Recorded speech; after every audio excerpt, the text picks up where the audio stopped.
Tudo bom, gente? Eu sou o Álvaro, hoje é 26 de junho e eu vou trazer para vocês uma atualização dos dados da Covid-19 aqui em Porto Alegre. Então, primeiro começar com o gráfico, elaborado com os dados da Secretaria Municipal da Saúde. Eu tirei hoje de manhã do site, dia 26, do boletim informativo, na verdade. E a gente tá... A primeira coisa que eu quero olhar é que esse gráfico ele tá com essa quebra nessa última semana. Essa quebra já tinha sido apresentada na semana passada, e isso daqui indica uma represagem de casos. Isso daqui não indica que essa semana a gente miraculosamente conseguiu vencer a Covid e quase ninguém se contaminou, tá, pessoal? Então, a primeira coisa que eu quero fazer é uma análise da represagem. Como é que a gente faz isso? Primeiro eu vou mostrar para vocês a curva oficial semana passada, até o dia 18, estava registrando no dia 18 2.633 casos. E hoje, o mesmo período está registrando 3.037. Então, a partir dessas duas curvas, a gente pode olhar a represagem, que em uma semana ela chegou a 400 casos, ou seja, 400 casos não foram notificados no dia 18 e demoraram pelo menos uma semana até uma semana para entrarem no sistema. Então isso aqui dá uma represagem de 15%. Eu, na verdade, até acho que essa represagem teria sido maior, porque se alguém prestou atenção, tem vários dias que a represagem é negativa, né? Ou seja, que casos saíram do sistema. Isso daqui, no dia 18 de noite, teve um ajuste do sistema, exatamente no dia 18, em que eles viram que, se não me engano, umas 70 pessoas que não eram de Porto Alegre, mas estavam contando como Porto Alegre, então eles retiraram elas do sistema. E aí gerou essa represagem negativa, e eu até acredito que essa retirada do sistema tenha diminuído essa represagem. Se não fosse isso daí, ela teria sido maior, beirando aí 500 casos, tá? Mas enfim, vamos trabalhar com 15% de represagem de uma semana. Ou seja, aqui está a curva oficial, e a gente pode estimar que se tiver uma represagem de 15%, hoje, na verdade, tem 3.646, ou seja, 475 casos a mais que ainda vão entrar no sistema até semana que vem, por exemplo. Então a gente pode fazer a análise do crescimento com os dados oficiais. Só olhando essa última semana, a gente cresceu 4%, ou seja, quase não teve avanço, mas se a gente considerar essa represagem que pode acontecer, a gente pode estar chegando aí a 600 casos novos nessa semana, 20% de aumento, o que meio que corrobora com 2, 3 semanas com pouco crescimento. Dessa semana para essa teve um crescimento muito considerável, a gente saiu de 460 novos casos para 615, depois foi para 644, e talvez essa semana a gente esteja aí na mesma faixa de 600, no máximo 700 novos casos que ainda vão entrar. Então acredito que vai ficar mais ou menos em volta disso daqui. Na semana que vem a gente confirma. Mas enfim, a gente olhando para esse gráfico aqui, a gente pode observar os casos ativos, eles estão crescendo, a gente ainda não atingiu nenhum pico. Essa semana aqui está subnotificada, está represada, na verdade a palavra correta é represada, não é subnotificada, e a gente está então aqui provavelmente mais uns 500 casos, a gente vai chegar aqui a 240 casos ativos hoje, mostrando que os casos ativos ainda estão subindo. Os óbitos, essa semana a taxa de letalidade voltou a um patamar de 2,4%, que a gente estava umas 2 semanas aí sem esse patamar, e isso daqui para mim é muito simbólico no seguinte sentido: por que a gente teve exatamente 2 semanas com a taxa de letalidade baixa, enquanto a gente estava com uma taxa de letalidade? Não que a taxa de letalidade de Porto Alegre seja alta, longe disso, a gente sempre ficou abaixo de 3%, pelo menos nessas últimas semanas, mas aqui deu uma abaixada a mais que parece até artificial. Por que isso pode estar acontecendo? Porque nessas semanas aqui, a gente teve um grande aumento no número de casos, e isso faz a taxa de letalidade cair. Só que as pessoas que entraram a mais nessas 2 semanas ainda não vieram a óbito, vamos dizer assim. E aí, então, tem essa baixa letalidade nessas 2 semanas, e agora está voltando. A taxa de letalidade é um padrão mais normal, o que deve significar que a gente vai passar por um período agora com mais óbitos. Infelizmente a gente teve 11 óbitos nessa semana, o mesmo da semana passada, e em geral a gente tinha aí no máximo 10 óbitos por semana. Fazem 4 semanas que a gente está um pouquinho acima da média, 5 semanas que a gente está um pouquinho acima da média de, sei lá, 5 óbitos por semana. Então, infelizmente eu estou pensando assim, que nas próximas 2, 3 semanas a gente vai chegar naquele patamar de 100 óbitos, que ainda, se a gente comparar com outras capitais, é baixo, mas é preocupante. A gente tinha que tentar baixar esse número aqui. Mas, bueno, voltando aqui, a gente pode olhar uma das métricas mais discutidas, mais observadas, que é o número de pacientes em UTIs.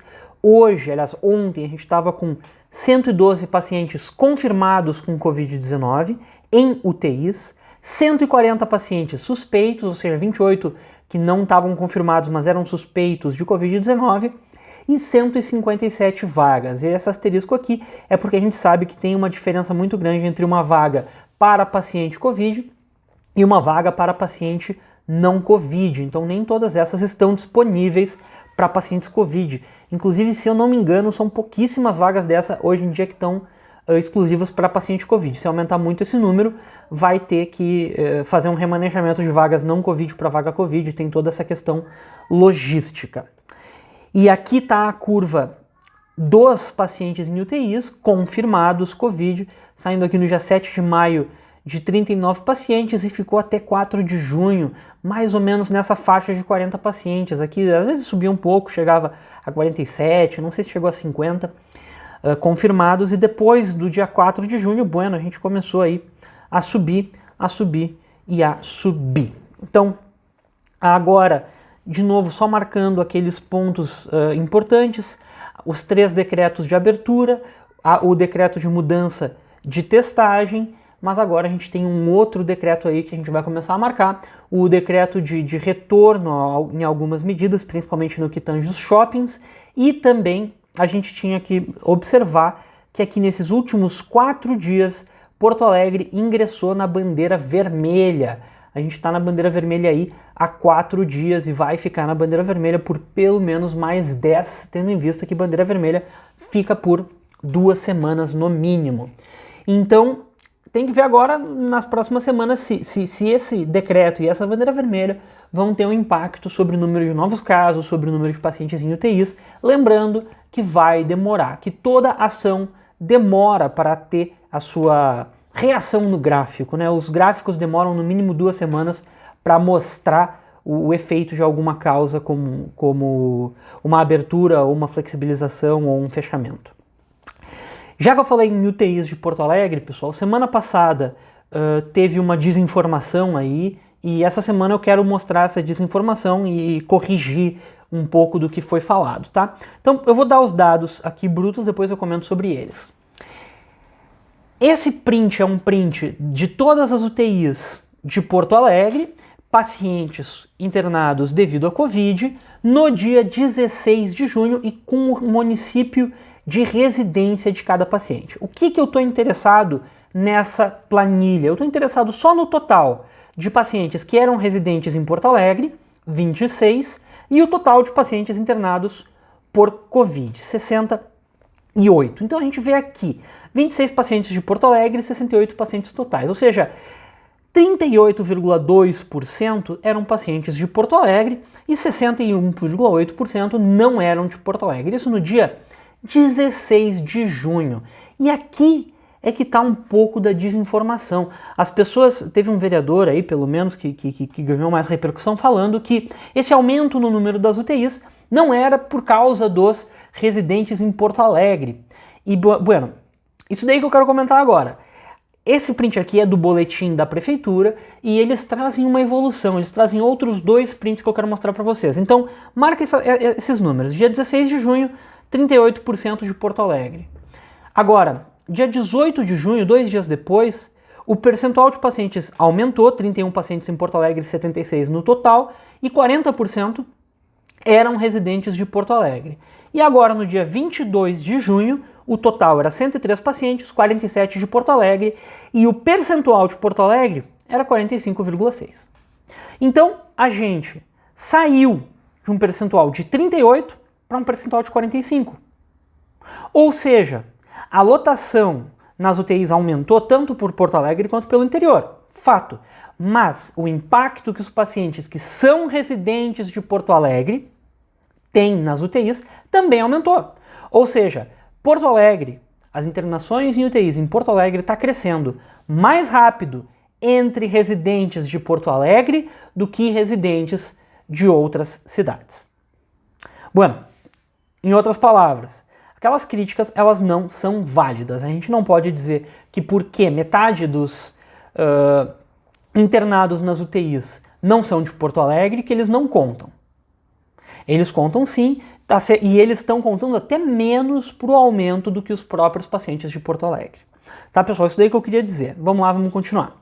Então, a gente pode dar uma olhada agora nos bairros de Porto Alegre. Aqui tem a diferença nos mapas, deu uma diferença na resolução aqui também. Isso impede um pouquinho de visualizar a comparação de cores. Mas, enfim, aquela variação dos casos da semana passada para essa semana. E olha só, Bela Vista 5 estrelas. Ganhou não só um azul, ganhou um parabéns aqui grande. Não teve nenhum caso registrado. Já faz muito tempo que a Bela Vista estava aqui no topo e começou assim, ó, a cair brutalmente aqui no ranking de mais casos. Então é uma ótima vitória para Bela Vista. Não teve nenhum caso registrado essa semana. Outro bairro muito bom, o Rio Branco, que também já teve mais acima, mas está começando a diminuir. Teve só 5 casos registrados, menos de 10% de aumento. E os bairros que tiveram uma variação não tão boa, o Jardim Itu teve uma variação alta aqui, 26%. Santana também foi mais ou menos alta, 25%. Sarandi, Partenon e o centro tiveram variações acima de 30%. O centro foi 38%, mas ainda é ruim, dá para melhorar esse número. Eu sei que com um grande fluxo de pessoas agora está tendo no centro, vai melhorar, espero. Esse número vai tender a diminuir um pouco, mas Sarandi e Partenon tiveram um aumento muito forte. Sarandi estava mais embaixo no ranking, subiu bastante, 24 novos casos. Partenon foi o bairro que mais registrou casos, 34 novos casos. E, bueno, o Petrópolis até deu uma melhorada, mas continua sendo o bairro com maior número de casos. Foram só 23 registrados e 22%, só entre aspas, né? Em comparativo consigo mesmo, até ficou baixo. E aqui as incidências, isso daqui é o número de casos por 100 mil habitantes na semana passada e o número de casos por 100 mil habitantes essa semana. Um alerta fortíssimo para o bairro Anchieta, o bairro do aeroporto, que tem poucos moradores, tem poucos casos, mas só que mais do que duplicou o número de casos de uma semana para outra. Semana passada, se não me engano, eram 12 casos no bairro Anchieta, o que já dava uma forte incidência. Essa semana aqui, mais do que duplicou o número de casos, a incidência passou aqui de 1.000. Eles não estão na ordem, eles estão na ordem da semana passada aqui, erro meu. Mas Anchieta agora passou Jardim Europa como o bairro com maior número de casos por 100 mil habitantes. Bueno, pessoal, era mais ou menos isso que eu tinha para falar. Qualquer comentário, qualquer dúvida, deixa nos comentários. Muito obrigado e até a próxima.